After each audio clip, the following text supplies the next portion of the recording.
to letting people down. But we also drew to our investors' attention the lack of symmetry during that period. And what I mean by that is that we had only experienced a price increase, a steady price increase over the 6 months, whereas the way the markets have typically worked for us is we've gone up and we've gone down often a number of times during a 6-month period. So we always indicated it was likely to have some symmetry come through in the second half of the year. As I said, we're really delighted it all turned up in the third quarter. In actual fact, it more than turned up in that pump prices dropped to be lower than they were at the beginning of the year. We just happened to have a really, really extreme, severe situation in the first half that has been offset in the following 90 days. So a very, very unusual set of circumstances. I've been around a long time. I've never seen it that severe before. How long do you expect these good market conditions to stick around? Yeah, I think what you have to do there is look at what's the price of fuel and the Kiwi dollar going to do on international markets. And my crystal ball's no better than anybody else. I think the extreme price rise we saw last year is sort of behind us, and the extreme price fall we saw just before Christmas is behind us. So what that means is Brent crude oil, which is the one we mostly focus on, is about $60, $62 a barrel at the moment. It's been as high as 85 and as low as 50. I think something in the $60 to $70 range is where things are likely to be, probably for the next 6 months. Beyond that, my crystal ball gets very furry. The Chief Executive of Z Energy, Mike Bennetts. The local arm of the troubled Australian online trading platform Halifax may yet have a future. The company was put into voluntary administration in November after its Australian parent company hit the wall. Nona Peltier reports. Almost 4,000 New Zealand investors have had their accounts frozen as the administrators try to track down what happened to $221 million of funds. The lead administrator, Morgan Kelly, says he's found out what caused the platform to hit financial trouble, but he can't reveal what it is for legal reasons. He says all of the problems originated in the Australian parent company, and the New Zealand subsidiary has been a casualty. Mr. Kelly says there are 3 options for the local operation: liquidation, restructuring and a resumption of trade, or creditors taking a portion of what they're owed, which would speed up the process. The director of Halifax, New Zealand, Andrew Gibbs, says he's been told not to comment. The options will be put to creditors at a meeting before April. This is Nona Peltier. And for the latest from the markets, we're joined by Brad Gordon of Hobson Wealth Partners. Good afternoon, Brad. Good afternoon, Madison. So Wall Street had a pretty sour welcome back on its return from a public holiday, but how's that New Zealand market looking today?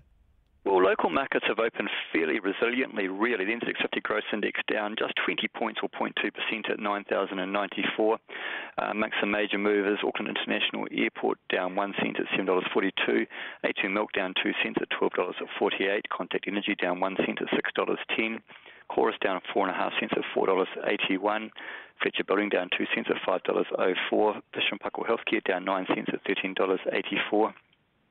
Mercury Energy down 5 cents at $3.53 after coming out with an operational update today. Meridian down 4 cents at $3.53. Ryman down 10 cents at $11.15. Spark up 3 cents at $3.99. And Z Energy, after also coming out with their operational update, up 18 cents at $5.99. And how about across the Tasman in Australia? Yeah, again, I guess a fairly subdued start for the S&P ASX 600, currently down 24 points or 0.4% at 5,834. BHP off fairly heavily, down 50 cents at 32.27. Commonwealth Bank down 23 cents at 71.95. CSL up 33 cents at $196.04. Rio Tinto down 69 cents at 79.32. Telstra up 1 cent at $2.93. Wesfarmers up 2 cents at 32.62. And Woodside Petroleum up 33 cents at 33.33. What's the New Zealand dollar buying at today?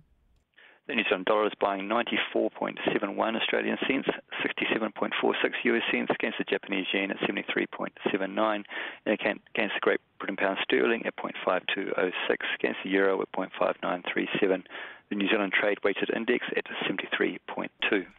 And the interest rates, oil and gold? Yes, the 3-month bank bill rate at 1.91%, 10-year government bond rate at 2.35%, with Texas Intermediate crude at $53.04 US dollars, and spot gold at $1,284 US dollars. Thanks, Brad. That's Brad Gordon from Hobson Wealth Partners. And in other business news, the chair of rural services company PGG Wrightson is stepping down as part of a settlement between its former Chinese majority shareholder and the Overseas Investment Office. Ju Hai Lee, who represents Agria on the board, will step down as the interim chair at the end of June. Now the company's shareholding in PGW has fallen to 46.5%. The head of PGW's independent directors, Bruce Irvine, says they're still monitoring the OAO investigation and settlement implications for PGW. Agria was forced to reduce its stake in PGW after it reached a deal with US financial authorities on alleged impropriety on American markets. The power company Mercury says it's on track to make a full-year underlying profit of $515 million. It says it will make a little less on hydro generation, but will benefit from higher spot prices in the year to June. Mercury says the December quarter has seen record spot power prices, with hydro lake inflows below average and limited thermal generation. It says retail prices rose and higher commercial and industrial sales, but that won't show for a while yet. And that's business for Midday Report. We'll have an update for you in 5 o'clock report this evening. Now with sport, here's Clay Wilson. Thanks, Madison. The Black Caps captain Kane Williamson says their whole squad is likely to feature at some stage during their 5-match one-day cricket series against India. With the World Cup less than 5 months away, the series is a chance for players to push for selection for the tournament in England. New Zealand has a squad of 14 for their one-dayers against India, and ahead of today's first match in Napier, Williamson says all 14 could expect to get a run. There is so much cricket on, so there might be at times a selection which is linked to perhaps workload. And I think that's just normal in the landscape of international cricket these days. And I think a squad now certainly isn't 11 and you're trying to get everything out of them every day. It's much bigger than that. Today's game is set to start at 3 p.m. Having already achieved his 2019 goal of reaching a Grand Slam semi-final, Greek tennis star Stefanos Tsitsipas is thrilled he can now set the bar even higher. 2 days after upsetting Roger Federer to send shockwaves around the Australian Open, the 20-year-old has become his country's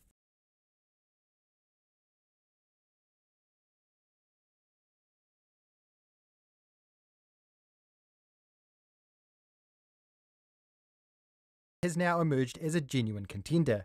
However, he hopes his success won't change him as an individual. As a person, I'm going to try to remain the same.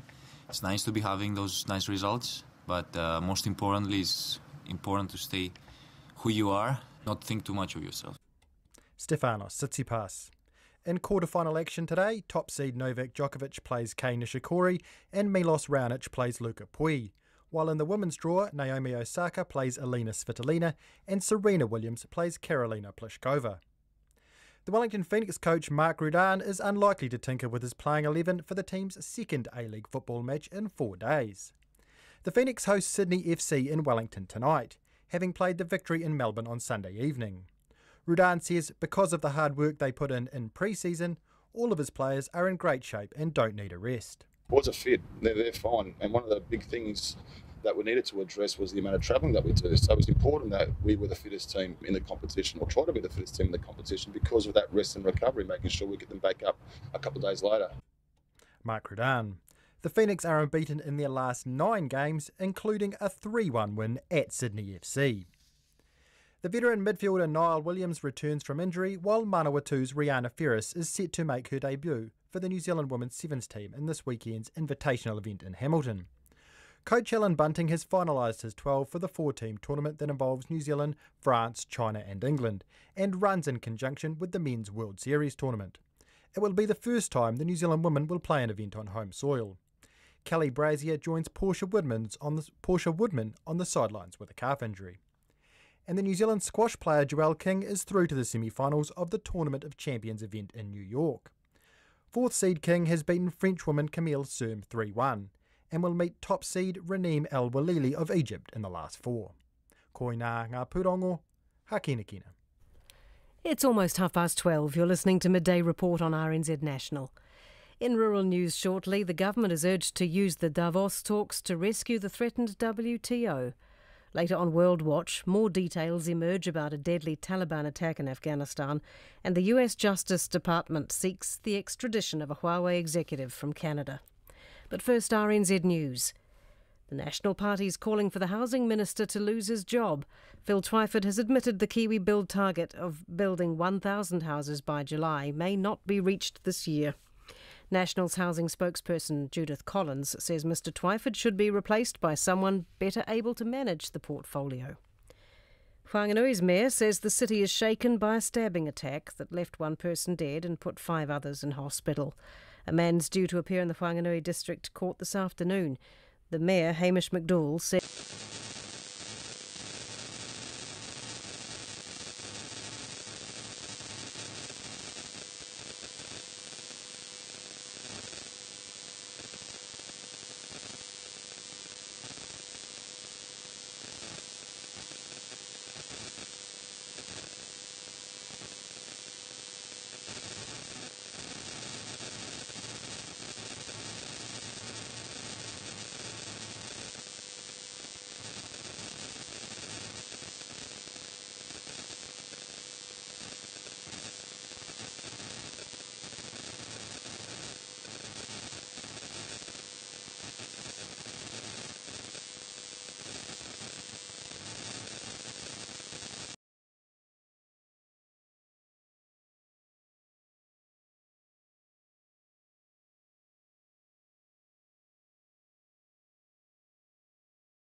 rain, sometimes heavy with the chance of thunderstorms, then fine tomorrow.